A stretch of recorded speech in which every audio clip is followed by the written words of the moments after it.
नमस्कार. मी चिंतामणी सहस्रबुद्धे. रागरंग.com या यूट्यूब वाहिनीवर आपलं सहर्ष स्वागत आहे. कर्नाटकामधला काँग्रेस पक्षामधला जो राजकीय पेचप्रसंग होता तो आता सुटल्यात जवळजवळ जमा झालेला आहे.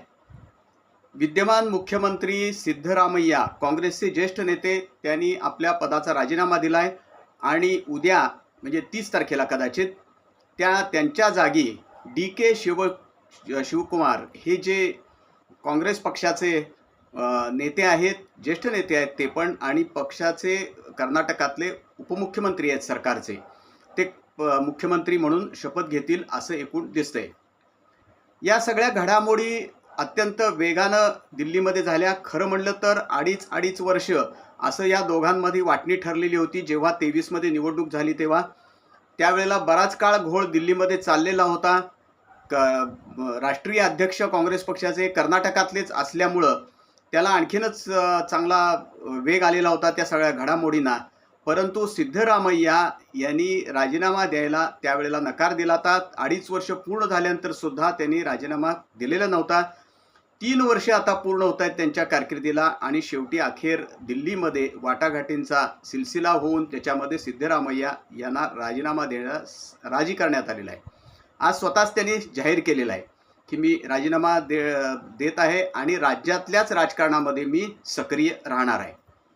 आता ही जी सगळी घडामोड घडलेली आहे, या सगळ्या घडामोडी मागचे काँग्रेस पक्षातले खरे सूत्रधार किंवा आजच्या नवीन भाषेत सांगायचं तर धुरंधर कोण, असा सवाल विचारला जातोय. आता काँग्रेस पक्षामध्ये 2 सध्या सत्ता केंद्र निर्माण झालीत असं एकूण दिसतंय. विशेषतः केरळमधल्या पोटनिवडणुकीमध्ये लोकसभेमध्ये प्रवेश केल्यापासून काँग्रेस पक्षाच्या राष्ट्रीय सरचिटणीस प्रियंका गांधी आणि काँग्रेस पक्षाचं गेली जवळजवळ 20 वर्ष नेतृत्व करत असले त्यांचेच बंधू राहुल गांधी, अशी 2 सत्ता केंद्र काँग्रेसमध्ये निर्माण झाल्याचं आता उघडपणे दिसतंय. जाहीरपणे कोण त्याच्याबद्दल काही बोलत नाहीये. प्रियंका गांधी यांच्याकडून फार मोठा गाजावाजा होतोय असंही आपल्याला दिसत नाही. परंतु त्यांचं उघडपणे समर्थन करायला अजून फारसं कोण पुढे येत नाहीये. पण त्यांनी मुत्सद्दीगिरीचं राजकारण ज्याला आपण म्हणतो ते पद्धतशीरपणे करत केरळमध्ये असाच मुख्यमंत्री पदाचा काही दिवसापूर्वी पेच प्रसंग निर्माण झालेला होता. राहुल गांधी यांचे अत्यंत विश्वासू मानले जाणारे, अत्यंत निकटवर्ती असे मानले जाणारे राष्ट्रीय सरचिटणीस के.सी. वेणुगोपाल हे मुख्यमंत्री होतील असं सगळ्यांना वाटत होतं. विधिमंडळामध्ये सुद्धा नवनिर्वाचित विधिमंडळामध्ये सुद्धा केरळच्या म्हणजे काँग्रेस आघाडीच्या वेणुगोपाल यांनाच आमदारांचा अधिक पाठिंबा होता असंही सांगितलं जात होतं. परंतु सतीशन हे जे विरोधी पक्षनेते आहेत, काँग्रेसचे नेते, विधान परिषदेतले विरोधी पक्षनेते होते, त्यांच्या गळ्यामध्ये मुख्यमंत्री पदाची माळ शेवटी अखेर पडली आणि सतीशन यांची निवड करण्यामध्ये प्रियंका गांधी यांची भूमिका फार महत्त्वाची होती हे नंतर स्पष्ट झालं.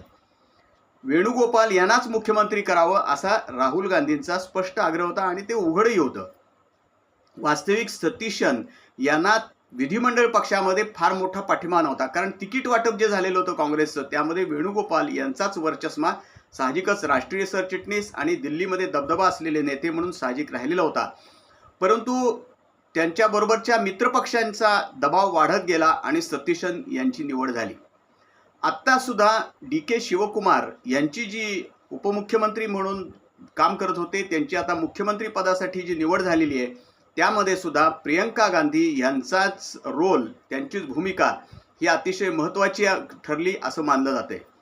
याचं कारण असं होतं की सिद्धरामय्या यांना जाहीरपणे असं काही राहुल गांधी बोललेले नव्हते किंवा कोण बोललेलं नव्हतं, परंतु सिद्धरामय्या यांना राहुल गांधींचा पाठिंबा आहे असं मानलं जात होतं. डी.के. शिवकुमार यापूर्वी सुद्धा म्हणजे जेव्हा 2.5 वर्ष पूर्ण झाली सिद्धरामय्यांच्या कारकिर्दीला तेव्हा दिल्लीत ते 2-3 वेळा येऊन गेले, पण राहुल गांधींची त्यांची भेट झाली नाही. पण प्रियंका गांधी आणि त्यांची भेट झाली आणि त्यावेळेला काही चर्चा झाली. असं म्हणतात की प्रियंकाजींनी सोनियाजी गांधी यांना सगळी परिस्थिती समजावून सांगितली. आत्ता जर डी.के. शिवकुमार यांना जर आपण दिलेल्या शब्दाप्रमाणे मुख्यमंत्री पदावर विराजमान नाही केलं तर पक्षामध्ये मोठ्या प्रमाणावर असंतोष होईल. कर्नाटकामध्ये काँग्रेस पक्षामध्ये असंतोषाची परंपरा आहे. यापूर्वी सुद्धा अगदी वीरेंद्र पाटील यांच्यापासून ही परंपरा चालू आहे. त्यामुळं असं होऊ नये. पुढच्या आगामी निवडणुका लक्षात घेतल्या तर डी.के. शिवकुमार हे निवडणूक जिंकण्यामध्ये फार मोठा त्यांचा 23चा वाटा होता.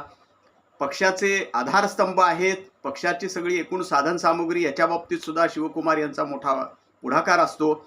असं सगळं प्रियंका गांधी यांनी सोनियाजी गांधी यांना आणि राहुल गांधी यांना सुद्धा पटवून दिलं असं म्हणतात.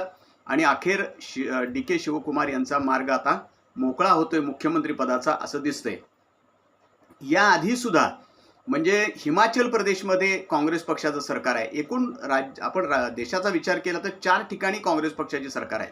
एक हिमाचल प्रदेशमध्ये आहे, तिथं पूर्ण बहुमतानं सरकार आहे. केरळमध्ये आघाडीचं सरकार आहे पण काँग्रेसच्या नेतृत्वाखालचं सरकार आहे. तेलंगणामध्ये काँग्रेस पक्षाचं सरकार आहे आणि तिथं रेवंत रेड्डी हे तिथं मुख्यमंत्री आहेत. रेवंत रेड्डी यांची पार्श्वभूमी अखिल भारतीय विद्यार्थी परिषदेची आहे आणि एकूण त्यांचा सगळा आत्तापर्यंतचा वावर पाहिला. अगदी पंतप्रधानांचा नुकताच म्हणजे पंतप्रधान नरेंद्र मोदींचा नुकताच तेलंगणाचा जो दौरा झाला त्यावेळेची त्यांचं व्यासपीठावरचं एकूण बोलणं वगैरे पाहिलं रेवंत रेड्डींचं, तर त्यांनी स्वतःची स्वतंत्र भूमिका ठेवलेली आहे. परंतु हिमाचल प्रदेशचे मुख्यमंत्री जे सुकू म्हणून आहेत त्यांची निवड करण्यामध्ये सुद्धा प्रियंका गांधींचा त्यावेळेला मोठा महत्त्वाचा रोल होता, महत्त्वाची भूमिका होती असं मानलं जाते. सतीशन यांच्या बाबतीत तर स्पष्टपणे प्रियंका गांधी यांची महत्त्वाची भूमिका होती. आणि आता DK शिवकुमार म्हणजे सिद्धरामय्या यांनी राजीनामा द्यावा आणि DK शिवकुमार यांचा मार्ग मोकळा करावा, या सगळ्या घडामोडींमध्ये सुद्धा प्रियंका गांधी यांचीच भूमिका महत्त्वाची ठरली आहे असं मानलं जाते. अर्थात राहुल गांधींचे एक कॅम्प आहे, राहुल गांधींचं नेतृत्व मानणारा किंवा त्यांना ते फार मोठे नेते आहेत असं मानणारा एक मोठा कॅम्प आहे. त्या कॅम्पमधून मात्र राहुल गांधींनीच या सगळ्या घडामोडी घडवून आणल्या असं मानलं जातंय. अर्थात त्याबद्दलचा प्रतिवाद प्रियंका गांधींच्या गोटातून वगैरे सुद्धा कधी होताना दिसत नाही आणि होणारही नाही कदाचित. परंतु आपण जर पाहिलं तर गेल्या काही वर्षामध्ये प्रियंका गांधी ह्या तशा राजकारणापासून बाजूला होत्या. विशेषतः उत्तर प्रदेशमध्ये त्यांच्यावर जबाबदारी सोपवल्यानंतर आणि तिथं काँग्रेस पक्षाचा दारुण पराभव झाल्यानंतर त्या थोड्याशा बाजूला राहिल्यासारख्या होत्या. त्या राष्ट्रीय सरचिटणीस आहेत परंतु त्यांच्याकडे अशी नेमकी कुठली जबाबदारी दिलेली नव्हती. त्यांनी स्वतःहूनच आता पुढाकार घेऊन काँग्रेसच्या राजकारणामध्ये सगळी सूत्र आपल्या हातात घेण्याच्या दृष्टीनं वाटचाल सुरू केली आहे का असा सवाल विचारला जातोय. विशेषतः खासदार म्हणून त्यांनी लोकसभेमध्ये प्रवेश केल्यानंतर अतिशय संयमी मुत्सद्देगिरीची अशी भाषणं केली असं आपल्याला दिसेल. त्यांच्या भाषणामध्ये नर्म विनोद होता. विरोध सत्तारूढ पक्षाला अगदी योग्य ठिकाणी टोले आणि हे पण त्यांनी टोमणे पण मारलेले होते. परंतु संयम मात्र त्यांच्या भाषणामध्ये होता आणि त्यामुळे त्यांच्या भाषणाची अगदी वंदे मातरमच्या गीताबद्दल जी चर्चा झाली त्यावेळेला सुद्धा प्रियंका गांधींच्या भाषणाची खूप चर्चा झाली. त्याच्याबद्दल त्यांचं कौतुकही सगळ्यांनी केलेलं होतं. तर संसदीय कामकाजाच्या बाबतीत सुद्धा प्रियंका गांधी अतिशय जबाबदारीनं आणि व्यवस्थितपणे काम करतायत असं आपल्याला दिसतंय. आणि आता पक्षाच्या राष्ट्रीय आघाडीवरती आणि राजकीय आघाडीवरती सुद्धा त्या वेगानं पुढे येत आहेत. नेतृत्व आपल्याकडं घेतायत काय असा सवाल आता विचारला जातोय. अर्थातच हे कुटुंबाचं संबंध राजकारण आहे. काँग्रेस पक्षाचं वरिष्ठ पातळीवरचं नेतृत्व म्हणजेच हायकमांड हे एका कुटुंबाच्याच ताब्यात आहे, आपल्या सगळ्यांना माहीत आहे. त्यामुळं राहुल गांधी असतील किंवा प्रियंका गांधी असतील किंवा सोनियाजी गांधी असतील हे एकाच घराण्यातले आहेत. पण तरीसुद्धा शेवटी तुलना होतच असते राजकारणामध्ये आणि राजकारणामध्ये कोण कोणाकरता थांबतही नसतो.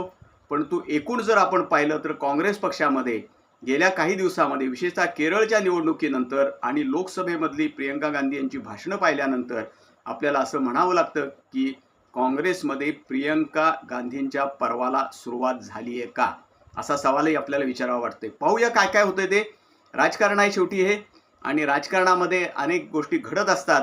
परंतु त्यांचा एकूण वावर प्रियंका गांधींचा, त्यांचं बोलणं सगळं जर आपण पाहिलं, त्यांची भाषणं आणि पडद्याआड राहून सूत्र चालवणं हा सगळा जर त्यांचा आपण पवित्रा पाहिला तर अतिशय मुत्सद्दी आणि मुरब्बी राजकारण्यासारख्या त्यांचा एकूण वावर दिसतोय. खरोखरच प्रियंका पर्वाचा काँग्रेसमध्ये उदय झालाय का हे लवकरच आपल्याला दिसेल. तूर्त तरी कर्नाटकचा पेच प्रसंग सोडवण्यामध्ये त्यांना यश आले असं दिसतंय. पाहूया आता उद्या काय होतंय ते. उद्या विधिमंडळ काँग्रेस पक्षाची बैठक होईल काँग्रेस पक्षाची आणि त्यानंतर पुढच्या घटना सगळ्या घडतील. आमचं हे रागरंग.com ही जी यूट्यूब वाहिनी आहे ही आपण लाईक करा, शेअर करा आणि सबस्क्राईब करा. धन्यवाद.